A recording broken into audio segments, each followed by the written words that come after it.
रोशनी तो है, रोशनी का इस्तेमाल सही नहीं। अंधेरा है, चिराग की लौ का इस्तेमाल सही नहीं।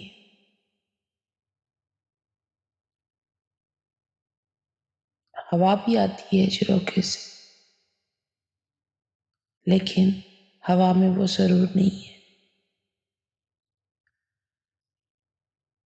वही रास्ते हैं,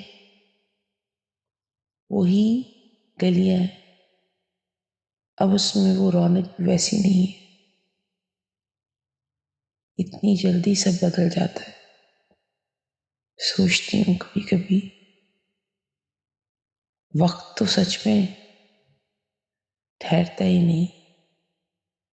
यहाँ पे तो चीजें भी बदल जाती हैं। इंसान तो बदलते हैं, पर चीजों पे भी कोई हक नहीं है।